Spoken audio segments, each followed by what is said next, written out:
DaVinci has a built-in stabilizer. It handles minor camera shake quite well, but in more complex cases, its capabilities may not be sufficient. More advanced stabilization can be achieved using tracker. Switch to Fusion. Add a tracker node. Select a high contrast point on the object that needs to be stabilized. Set adaptive mode to best match and start tracking.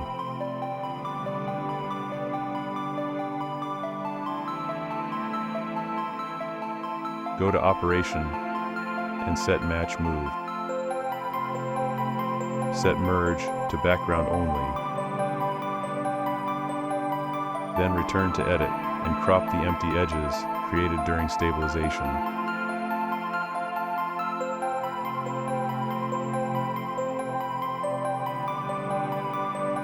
This method is also suitable for creating the so-called fixed stabilization effect.